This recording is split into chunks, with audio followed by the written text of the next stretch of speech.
Hello दोस्तों, आप लोग कैसे हैं। हमारी आज की कहानी का नाम है गलती सिर्फ मेरी नहीं थी।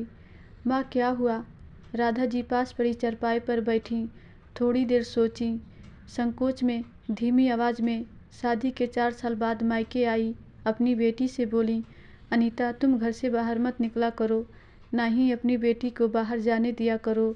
लोग देखते हैं तो बातें बनाते हैं, तेरी बेटी पर भी गलत असर पड़ेगा जब लोग उल्टी सीधी बातें कहेंगे। माँ की बात सुनते ही अनीता मुंह बनाकर बोली, पर माँ मैं क्या करूँ।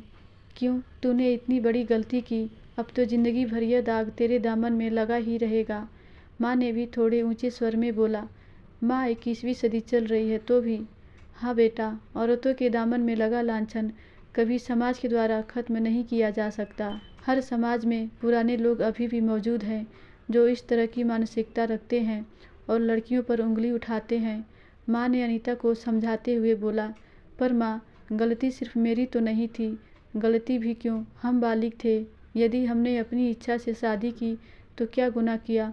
अनीता बोली, बेटी देख, तू भी अब समझदार है, सब कुछ ठीक था, पर तुम्हारी शादी करने का तरीका गलत था, तुम भाग गई। माँ ये कैसे बोल रही हो। बेटा ये मेरे नहीं, ये समाज के शब्द हैं। अनीता की माँ राधा जी ने दुखी होते हुए कहा, माँ भागा कुशाग्र भी था मेरे साथ। हाँ बेटा, पर लोग उसको कुछ नहीं कहेंगे, लड़का है ना, हमेशा तेरे को ही बोलेंगे। यह हमारे समाज की एक कड़वी सच्चाई है। जब लड़की भाग जाती है तो कुछ लोग जिंदगी भर यही बात पर घुमा फिरा के ताना मार ही देते हैं, कभी लड़की को ना सही तो उसके बच्चों को। माँ मुझे भी अब कुछ कुछ समझ में आने लगा है, मुझसे गलती हो गई, अब मैं क्या कर सकती हूँ। अनीता दुखी होकर चारपाई पर बैठते हुए बोली। अनीता को दुखी देख कुछ सोचते हुए राधा जी ने अनीता से पूछा, बेटा सच सच बताना, तू खुश है ना खुश आगरे के साथ अपनी शादी से। हाँ माँ ठीक ही है, थोड़ी बहुत लड़ाई झगड़े तो हर पति पत्नी में होते हैं, वैसे ही होते हैं कभी कभी। तो ठीक है बेटा, तुमने अपनी पसंद से शादी की है तो तुम्हें अपनी शादी को पूरी तरह निभाने की कोशिश करना होगा। जी माँ, अनीता ने लंबी सांस भरते हुए बोला। मम्मी पापा मुझसे कब बातें करेंगे, अब तो मेरी शादी को 4 साल हो गए और मैं पहली बार घर भी आई हूँ अपनी बेटी को लेकर। अनीता ने दुखी होते हुए बोला, बात करेंगे, पर अभी लगता है कुछ वक्त लगेगा। पैसा तो ज़्यादा नहीं था हमारे पास, तेरे पापा ने ज़िंदगी भर इज्जत ही कमाई थी, इज्जत ही सबसे बड़ी थी उनके लिए। तेरे पापा बचपन से तुमको कितना चाहा, विश्वास किया, पर उसके बाद भी तूने आंखों में धूल झोंक इतना बड़ा धोखा दिया। कहते कहते राधा जी की आंखों के कोर से आंसू उनके गालों पर लुढ़क पड़ा। अनीता भी रोते हुए बोली, माँ मुझे माफ़ कर दो, प्लीज़ आप ऐसा मत बोलो।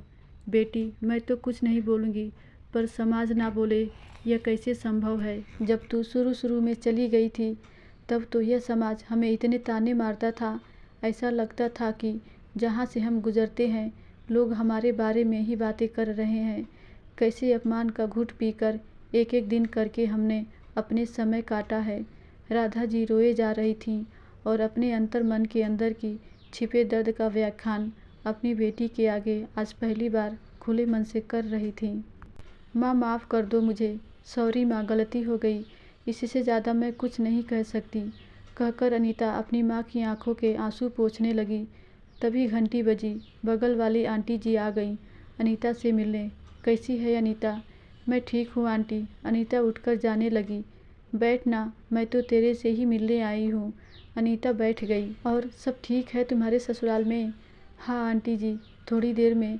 बातों ही बातों में आंटी जी ने अनीता से बोला, तुमने अच्छा काम किया, एक लड़का पसंद कर लिया। देख हमारी बेटी तो अभी तक पड़ी हुई है, हमें समझ में नहीं आ रहा कैसे उसकी शादी करे और कहाँ। तू तो बढ़िया है, बिना दहेज के भागकर अपने ससुराल चली गई। आंटी जी ने ताना मारते हुए बोला। अनीता ने बात घुमाते हुए बोला, हाँ ससुराल में सब बहुत अच्छे हैं, मेरा बहुत ध्यान रखते हैं। आंटी ने वही बात को फिर बोला, अनीता तुम भाग गई पर अपने बाप का सर शर्म से झुका कर चली गई।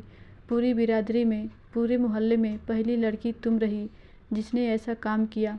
चल कोई बात नहीं, आंटी जी ने मुंह बनाते हुए बोला। बेटा मोहिनी को कुछ खिला दे, सो के उठ गई है वह। बात को काटते हुए राधा जी ने बोला। अनीता कमरे में जाकर अपनी बच्ची मोहिनी में बिजी हो गई। पर उसकी आंखों में आंसू और दिल में बेचैनी थी। क्या उम्र थी, दिल के क्या जज्बात थे जिस पर वो कंट्रोल नहीं कर पाई और बिना शादी के घर के चार दीवारी के बाहर बिना बताए कदम रख दिया। ज़िंदगी की इतनी बड़ी गलती कर दी, लेकिन अब तो सिर्फ पछतावा था और कुछ भी नहीं।